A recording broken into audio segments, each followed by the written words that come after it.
हर हर महादेव। आज मैं एक महत्वपूर्ण विषय पर वार्ता करने जा रहा हूँ कि भगवान महादेव, भगवान शिव जी पर जल क्यों अर्पित किया जाता है।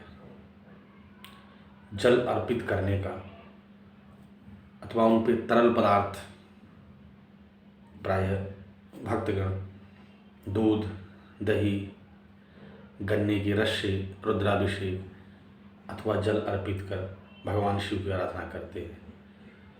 तो तरल पदार्थ अर्पित करने के पीछे क्या रहस्य है, क्या तात्विक महत्व है, इस पर आज मैं चर्चा करूंगा।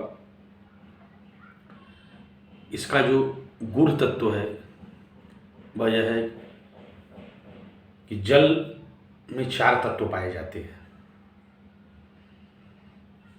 आकाश तत्व, वायु तत्व, अग्नि तत्व एवं जल तत्व तो स्वयं उसमें विराजमान रहता है। तो 4 तत्वों में उपस्थित होता है जल में भगवान महादेव, शिव जी। ये पृथ्वी तत्व के प्रतीक माने जाते हैं।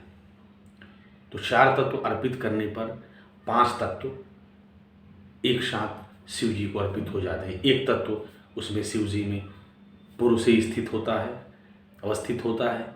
4 तत्व मिलने से 5 तत्व हो जाते हैं। तो सभी को मालूम है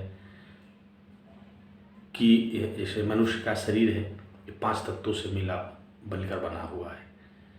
तो आप अगर 5 तत्व 4 तत्व अर्पित करते हैं तो उनको 5 तत्व जो है शिव जी को अर्पित हो जाता है, जिससे भगवान महादेव अत्यंत प्रसन्न होते हैं। ये इसमें तात्विक महत्व इसका जो है गूढ़ तत्व है। इसका पौराणिक दृष्टिकोण से यदि देखा जाए तो एक कथा आती है समुद्र मंथन के समय की। जब समुद्र मंथन हुआ, सभी देवता और दानव मिलकर के समुद्र मंथन किए, तो उसमें तमाम रत्न, तमाम चीज़ें वहाँ से समुद्र मंथन के दौरान निकली। अमृत निकला। उससे पूर्व जो है, अमृत से पूर्व उसमें गरल अर्थात विष भी निकला। विष का ताप इतना तेज था, उसकी ज्वालाएं इतनी प्रचंड थी कि उससे धरती पर मानव जाति के लिए वो अत्यंत हानिकारक था। सभी देवताओं में चिंता हो गई कि ये विष का क्या किया जाए, इस विष का क्या होगा, इससे तो मानव जाति को बहुत हानि होगी। तो शिव अर्थात कल्याणकारी भगवान शिव जी, जिसे लोग कल्याणकारी के रूप में जानते हैं, भगवान शिव का तात्पर्य ही होता है कल्याणकारी। तो भगवान शिव, भगवान महादेव, उन्होंने कहा मानव कल्याण के लिए, जगत के कल्याण के लिए, इस ब्रह्मांड की कल्याण के लिए उन्होंने इस गरल को धारण किया। उन्होंने कहा मैं इसको विषपान करूँगा मानव जाति के कल्याण के लिए। देवताओं की चिंता दूर कर उन्होंने उस विष को पी लिया भगवान शिव ने, और वो गले में कंठ अर्थात कंठ से नीचे विष को नहीं उतरने दिया और वहीं पर उन्होंने रोक दिया। उस विष के ताप के कारण, उस गरल के ताप के कारण शिव जी का कंठ अत्यंत नीला पड़ गया, जिसे सभी भक्तजन जानते हैं। उन्हें नीलकंठ के रूप में भी जाना जाता है भगवान शिव को। उस विष के कारण उनके शरीर से अत्यंत प्रचंड ज्वालाएं, ताप निकलने लगी और शरीर का ताप सहना असहनीय होने लगा। शिव जी के मस्तक से पसीना, भयंकर पसीने की धार शरीर से निकलने लगी। उस पसीने से 2 नदियाँ, उसका पुराणों में उल्लेख है कि 2 नदियों का उद्भव हुआ, जिसमें पहले है नर्मदा नदी, जिसे शिव तनया भी कहा जाता है। एक नर्मदा नदी का प्रादुर्भाव हुआ। दूसरा सोन नदी, जो पूर्वांचल में सोनभद्र क्षेत्र में सोन नदी निकलती है, वह सोन नदी।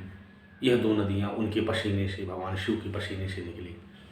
उसके पश्चात उस ताप को कम करने के लिए सभी देवता मिलकर, जिनके पास जो सामान थे, कमंडल थे, हाथों से अंजलि में जैसे भी जल ला करके सब लोग शिव जी पर अर्पित करने लगे। उनके ताप को शांत करने के लिए उन्होंने लगातार कई दिन तक उनका जलाभिषेक किया, जिससे शिव का ताप शांत हुआ और वो जल पसीने के साथ बह कर के तमाम नदियों में मिली, जो आज भी नदियाँ प्रवाहमान हैं नदी के रूप में।